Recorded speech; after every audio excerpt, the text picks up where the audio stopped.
Last week we talked about the first steps to take to build a new garden. This week, let's talk about the things your garden needs to be really successful and stress-free. Let's get the kinks worked out of your garden and give you the best chance for success this year. Welcome to Simply Living Homestead, where we empower homesteaders and preserve traditions. I'm your host, Amanda Carlin, and I help homesteading families bring peace and order to their lives. My friend, are you overwhelmed with all the tasks on your homestead? Do you wish for a mentor to guide you through the tough moments each day? Then you've come to the right place. Together we will learn to organize our homestead, love our families well, and walk in the peace of God. If you're ready to get unstuck from the constant feeling of overwhelm, then join us each week as we explore practical advice, inspiring stories, and heartfelt encouragement to help you thrive. Let's grow a sustainable, meaningful life together, both in the home and on the homestead.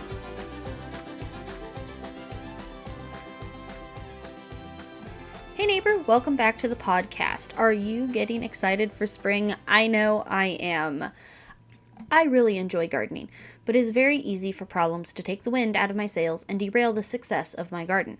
Today, we're going to be talking about some of the most common problems a gardener will encounter and practical tips to overcome and keep moving forward for a great harvest. Problems, I've seen them all. Dealing with water, dealing with weeds, dealing with pests and bugs, and all the multitude of things that can go wrong when you are gardening. Let's start with water. There is the possibility of having too much water on your garden or not having enough. If you have put your garden in a location that holds water, a lot of times things won't dry out as quickly as they should. Or maybe you're overzealous and you water too much. Maybe you go ahead and invest in drip irrigation and don't invest in a timer and leave it going for too long. Lots of things can lead to a very wet garden. You will know that it has too much water if the leaves of your plants are yellow or brown, they're limp, they're droopy, they look sad. They'll look kind of wilty, but if the leaves are wilty with wet soil, that means that the root rot has set in, and the roots can no longer absorb water. So if your plant is overwatered and has too much water getting sucked up into it, it's going to really turn yellow. Brown is dead. A lot of times your yellow leaves are not going to recover either. But if they're shriveling up, if they're still green and they're shriveling up, but then you're touching the ground and the ground is soggy, honestly dig up a plant and see. But chances are you're getting root rot. So what do you do if you got too much water? Well, if it's from rain and more rain is on the way, there's not a lot you can do. If you have a small garden, you can dig up some of the plants and plant in pots to bring them in out of the rain. But if you're gardening for, a big family or for preservation, that's probably going to be more work than you want to do. And unfortunately, there's not a ton that you can do. You can try soaking up the excess water with mulch, but it doesn't always help.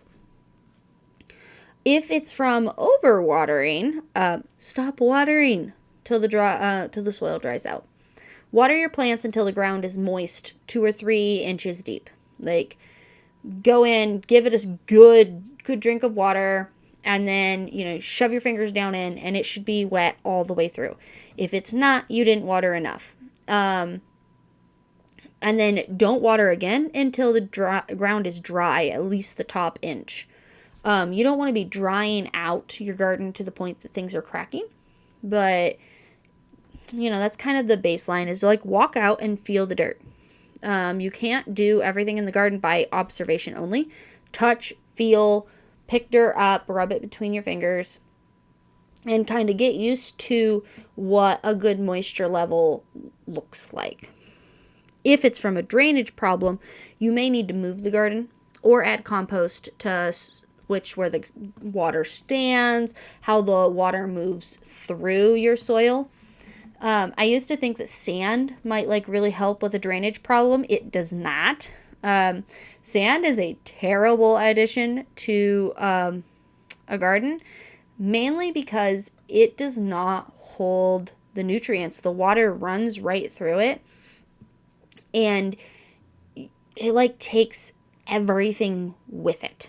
So sand is one of those things that you need to be really, really cautious about putting into your garden for any reason, because there's I don't remember what it's called specifically, but there's like a static electricity ion exchange that helps hold nutrients there and like lets your plants absorb those nutrients. And if that isn't balanced, you're not going to see a harvest. So you might see the water going away sooner, but your plants are going to die. So I really caution to adding sand. On the flip side, if you're not getting enough water, the solution is to water it. Dry, crispy leaves is the indication that you're not getting enough water. Sometimes wilting under like heat or whatever, and then right after that, dry, crispy, brown, things are like, you take it and you rub it between your fingers and it's like the leaves that have fallen off the trees at the end of the year. That'll be a really good indication that your garden needs more water. Another thing that I've seen for garden needs more water is your plants really just aren't growing. That's one of the reasons that your plants might not be growing. Maybe they've grown up some and then they've kind of stalled out at a smaller size than what you would kind of expect. That could be an underwatering problem where, you do need to add more water so that they can grow, but they're getting just enough water that they're like staying alive. If you're having problems with your ground drying out faster, add a layer of mulch on top of it, deep if possible. Deep constitutes like 6 inches. Adding mulch of some kind on the top will help hold that moisture in the dirt for longer. You'll have less evaporation because it will cover the ground. There's also the benefit of mulch like holding back weeds, so you don't have as much competition around your plant like absorbing that water. Grass is notorious for soaking up all of that water and not letting your plants have any. If you choose to do a wood mulch, make sure you take it off at the end of the year. Wood should not be mixed into your soil. It binds to the nitrogen and then your plants won't grow. So don't mix in wood mulch. You can put it on top, especially if you have access to it like I do. I do run wood mulch in my garden quite a bit, but care needs to be taken that it is like taken off, or it is composted. You don't want to just be mixing it into the soil, because like I said, it binds to that nitrogen and then your plants won't grow. It's crazy what makes plants not grow. But so there's water. Moving on to weeds. Weeds are the bane of my existence. If I was to state my number one problem in the garden, it is weeds. The main thing to remember when you are fighting weeds is the ground wants to be covered. Either you can cover it or the naturally occurring seeds that are in the soil will do it for you. That is the plain and simple knowledge about weeds. God designed it that way for the ground to cover itself, and we can either work with it or we can fight it. So, number one tip for weeds is to mulch, mulch, mulch, mulch, whatever you have on hand. There are some things to stay away from, like I just previously mentioned, like wood mulch. You don't want that mixed into the soil. Straw will decompose in it. It's not going to tie up nitrogen if it gets mixed in, but it takes a long time to decompose, like to really break down into soil. So straw is another thing that needs to be like pulled off. You can use old leaves. Leaves, again, are one of those things that they can kind of tie up that nitrogen. So use them sparingly. You can totally use them. We used them around our roses quite a bit. The roses seem to love them. But we also like use them to kind of be insulating to our rose bushes. Not really a vegetable garden, but that was the only way we could keep our rose bushes alive here in central Iowa. I wonder now, like we have lost them because we forgot to do this a year or two in a row. But we would like take a big cage and then stuff it full of leaves, and that would keep the rose bushes alive. I do have to wonder now that it seems like the winters are a little warmer than they used to be when I was a kid. We got a lot more snow, at least, when I was a kid. I have to wonder if roses would survive. Love to try planting them. But there's my bunny trail for the episode. Like I said, I love wood mulch. I get mine from a local sawmill that I have like easy access to. It is a waste product for them, and so I get sawdust and like wood chips and stuff from them. I use it in my barn, which is part of the reason why I have it. So I do just use it in the garden. You can use grass clippings. If you are mowing and collecting your grass clippings, those absolutely can be used. They'll kind of like start reducing down. So you just put more on. You're mowing your lawn every week anyway. You might as well collect them and put them to good use. Yeah, I'm trying to think what other options could be for straw, or for straw, for mulch. If you have something that you like to use, go ahead and comment that below. Other people can see those comments underneath the podcast. And yeah, especially if you're listening on Spotify or Podbean, both of those do comments. I'm not sure if Apple does or not. But go ahead and you can totally leave what you like to use and give people an idea of maybe something else that they can reach for. I've heard that like rice seed hulls work, but just remember that like something like hay isn't a good option because that has a lot of seeds in it that are like coming through.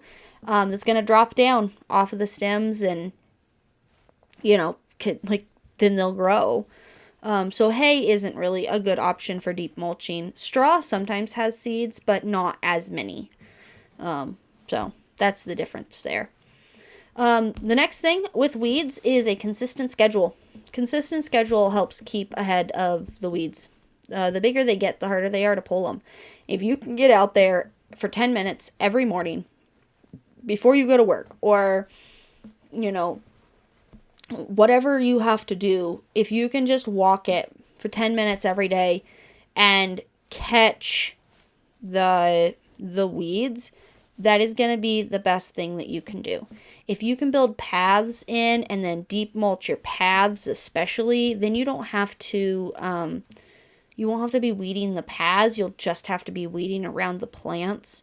Even if you're doing like traditional row planting, maybe you can group a couple of rows together, kind of close, and then run it in a long row and then put a path in between it and then like mulch down on top of it.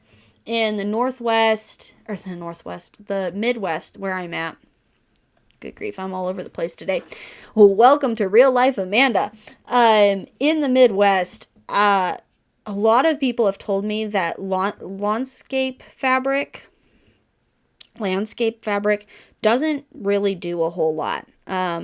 It doesn't hold tight enough to the ground for the weeds to actually be suppressed, and it's not a tight enough weave to actually like do solarization, which is where it gets so hot underneath that it sterilizes the top couple of inches of soil. So just something to keep in mind. I might still put some down. I've been thinking about it, but I might just go get a black plastic too. So we're going to see what we do.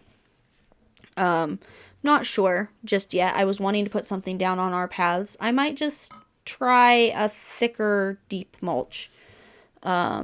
We have some pretty big weeds that get a very big stem even when they're pretty small. Those are the annoying ones. The grass don't grow with my sawdust pathing, but these big weeds do. And cardboard also is something you can lay down.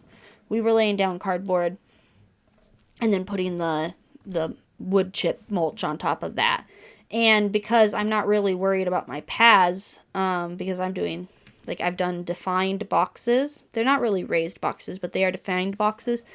I'm not really worried about my paths needing to be productive in the future, unless I was to rip them out and go back to a traditional garden thing.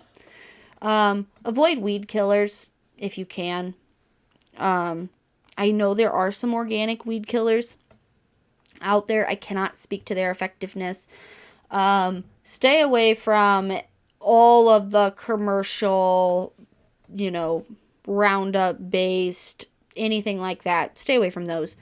The active ingredient in Roundup, which the name is escaping me,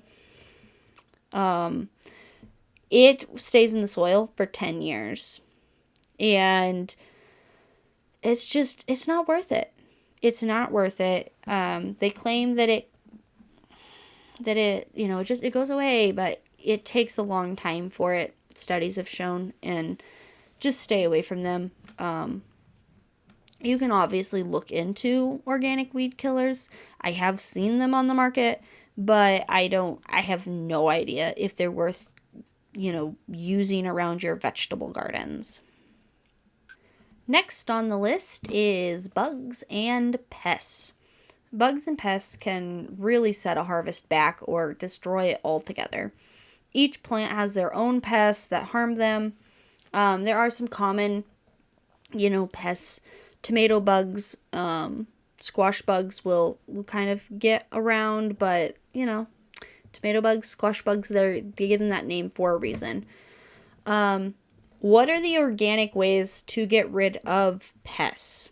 First and foremost, practice crop rotation. Bugs will go into the soil and lay their eggs down in the soil. And if you continually plant the same thing in that same space over and over again, it makes it really easy for those bugs to attack. Right there, lunch is served. So practice crop rotation. Pay attention to family members as well.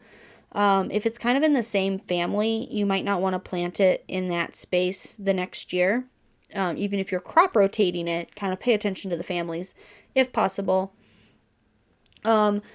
Plant, especially if you're maybe you've planted something in the past, such as a squash. Those are really bad here. And you've not found a lot of success there. Plant them in multiple locations across the garden. And what that does is if one of them gets infected, it's really hard for them to then go to the next plant. So this distance of space. So you've kind of got, they can't just go down the line and eat this squash and then eat this squash and then eat this zucchini and go down the line. But now your bugs are here. So what do you do now? Organic ways to get rid of pests that involve no pesticides, organic or otherwise. A hard blast of water will knock them off the plant. There's custom sprayers designed for especially for this that you can get. You can also just simply get one of those. They're for spraying, they're they're handheld sprayers, essentially. They've got like a tank, and then you pump pressure into them. They're for spraying like pesticides and stuff, but when you buy them new, they don't have any of that in it. So just label it for water, and like I write on mine with a marker so that I know what I got put in it, and I'm not putting a different chemical in it if I do happen to use one. But you can like label it for water and then use that to knock the bugs off. That'll knock them off. Then you can step on them.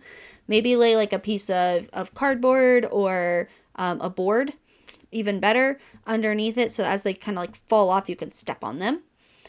You can go in and you can hand pick off the bugs. Another thing, I think squash bugs at the Homesteaders conference this past weekend, they were talking about how like squash bugs don't like to get wet. And so they'll come up, like you can spray them, like mist the plants, like it's getting rain. And the bugs will come up to the top and like sun themselves. And then you can just like knock them off and squish away. Look for for any eggs or like the little clusters that are there and squish those. Go ahead and put on gloves. Do something if you've got to. Get in there, get your bugs off. I've also seen some people experimenting with like wrapping the stems with sports tape. That can like the sports tape stretches, but the bugs have a hard time crawling up them. Some trees, like in the orchard, fruit trees have been coated with lime wash. Bugs don't like to crawl up that. So that is something that I've seen done. I don't know if you can lime wash, like, your tomatoes or your your vegetables without causing problems. Never tried it, but, I do know that you can do it in the orchard. So those are some ways that you can just, like, get in there, knock them off. Sometimes you can leave a board out and bugs will congregate underneath the board where it's nice and cool. Flip the board over, squish away.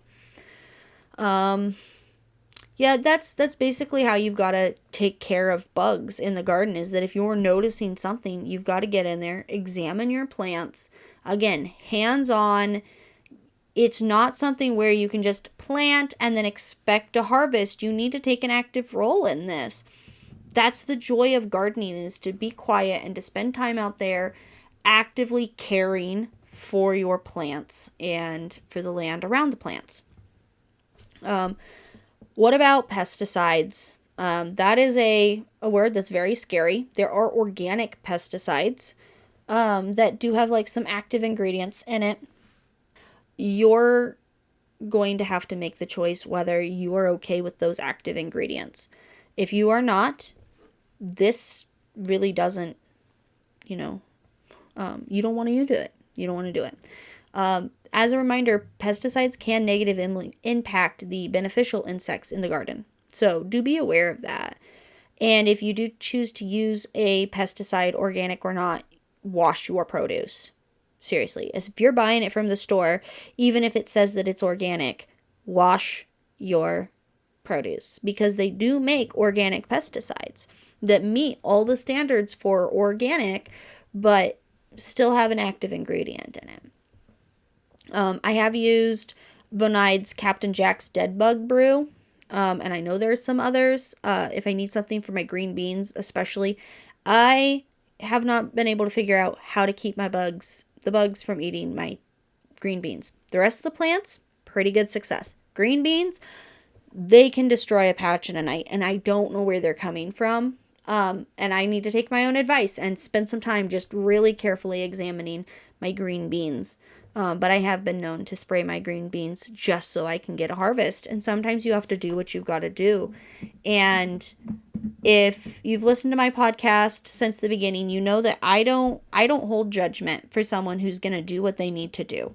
The goal is to always be improving. The goal is to always be finding methods that work for you, for your garden, for your family, and making choices about your time and money and, what you want to do, the budget that you have for those things.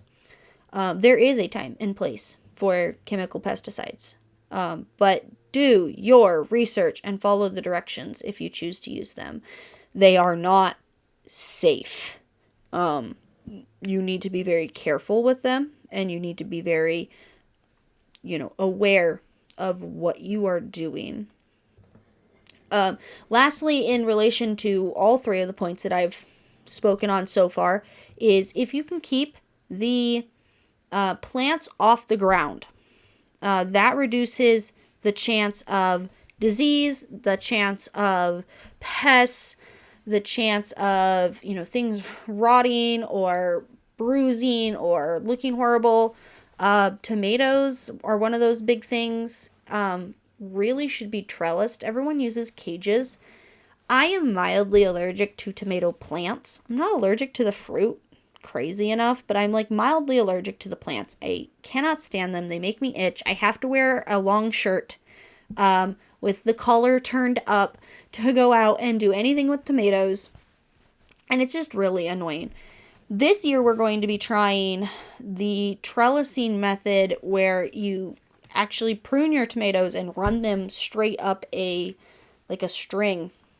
Jonathan is going to build me a trellis to hang this string from, and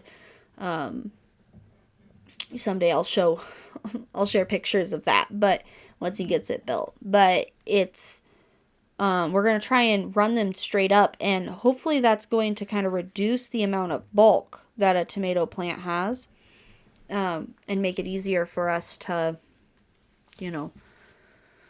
for me specifically, to get in there and work with the tomatoes. But tomatoes are one of those things where if they're like overlapping or touching or whatever, they're going to cause bruises, and then those bruises are going to start like breaking down faster than the tomato, and you get a spoiled tomato.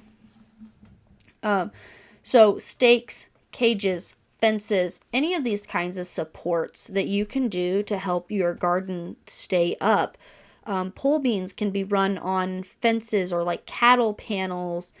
Pole beans also make really good dry beans, because you can let them just dry down. That's a topic for another day, but anything that you can do, there are a lot of different ways that people like to support their produce. A bamboo pole, stringing something like heavy above, like kind of making a trellis that you can then hang strings down from and hold things up. I've seen people actually pound metal posts into the ground and run things up that way. Whatever you've got to do to kind of help keep that plant growing in its optimal direction really does help. Vertical, even in like a garden, is your friend. Running vertical is your friend. Compost and fertilizer. You can buy organic fertilizer. There is plenty of shops and small companies and small businesses that want to sell you a liquid fertilizer. You can totally do that. But if you are eating food and having scraps, you can start your own compost pile. If you are gardening, you can have your own compost pile. We will cover compost, how to make it work, all of the things about compost way more in depth in another episode later in the summer or next year. We'll see what this year brings, but we will cover it. For now, start a pile with your food scraps and garden trimmings. You can find information on composting and fertilizer. Again, I think I said this last episode, but Pinterest is just flooded with information. It's really easy to search out blogs and blog posts that are coming from people who are doing exactly what I'm doing, where they know like what they're working with, how their garden, how their land has worked, and they're sharing that information. Pinterest is a great place. It is a search engine. It's not just a place to go find pretty pictures. You can kind of type in how to compost and you're going to get a bunch of things on Pinterest. So I really recommend Pinterest. You can find me over on Pinterest, Simply Living Homestead over there if you want to follow my posts that I put out. But there's a lot of great people that are there. All right, last two things is protection for your plants, and then why you might want a greenhouse. So protection. Lots of things want to eat your garden, and a fence can be very beneficial. You can choose between a whole garden fence or smaller fences or cages of specific plants. Kind of gear it to what's happening. We don't really have a big problem right where I'm at. Why? Because we have a dog. We haven't even had raccoons in the corn patch for a couple of years at least, because of the dogs. But deer will come up out of the woods to eat all of your yummy stuff. Gophers, moles, rabbits, some of those things that go under the ground. You've got to put out traps. You've got to work through that. But be aware that you might have to spend time protecting your garden. And a simple exterior fence can limit at least the things that are going to come running in. It's not going to really limit a mole, but, it could be beneficial to consider maybe even just planning one into your garden space, going, I plan to fence this. And then, slowly working towards that. Greenhouses. Why might you want a greenhouse? So a greenhouse is used to start and grow plants early or to run crops later into the fall. You are probably familiar with the big greenhouses, the things that like a whole garden can fit inside. But greenhouses can be anything from a simple like hoop that you throw a couple of PVC pipes over the top of your row or your bed, and then throw some plastic over the top of that to provide this ground cover. You can extend your season a whole 4 weeks by simply having a hoop, like a tiny mini hoop house to go over the top of your garden. At the U-Pick farm that I worked at when I was a very young teenager, and then my brothers are still working at to this day, they actually start their corn under, they call them row tunnels, which row tunnels are put in with a big old machine, totally inefficient for a small garden, but they're little metal wires that stretch over the row, and then plastic gets put over the top and some dirt gets put on the side to hold it down, if that description hopefully makes sense. You can replicate that by hand. There's no reason to have this big old machine. They just run, miles upon miles upon miles of this stuff when they're putting their corn in early. You can totally do the same thing if you're needing to maximize your season, or you're needing to get something done by a certain date. You can totally, or you just want to grow things a little bit earlier, get some fresh stuff. You can totally replicate that. PVC pipe, flexible metal, like 12 gauge wire is like really good at that. To like just be able to bend it over and stab it into the ground, and then you can put a plastic over the top. If you get a little bit thicker, you might be able to reuse it. Otherwise, that's just going to be something that you're going to consider a consumable.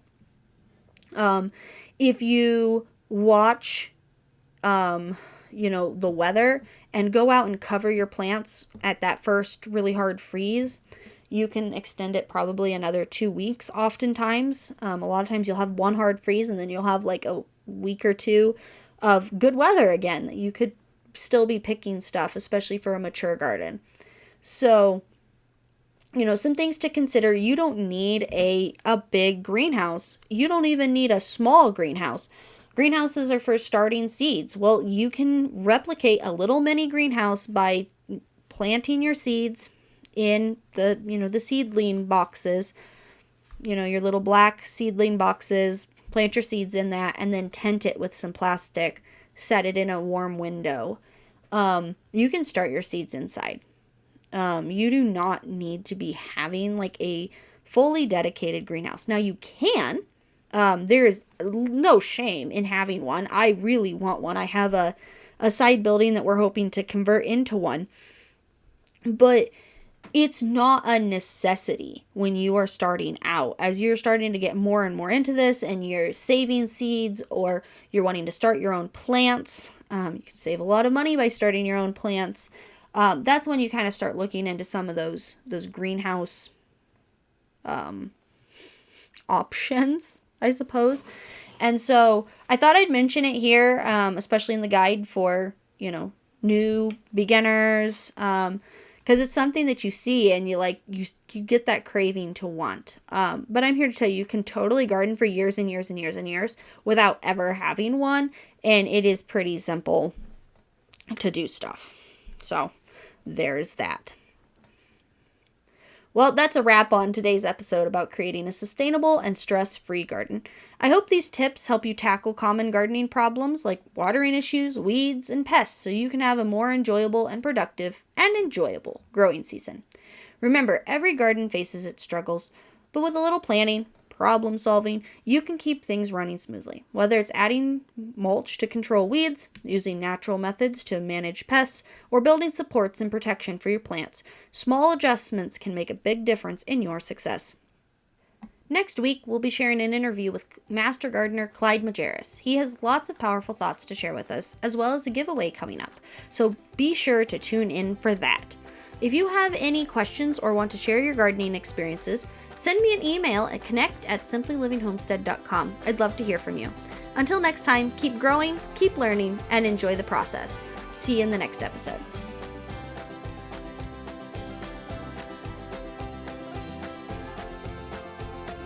Well, neighbor, before you head out, I just want to say how much I've loved spending this time with you. If you too enjoyed our time together, don't forget to give us a follow and leave a quick review on your favorite podcast player.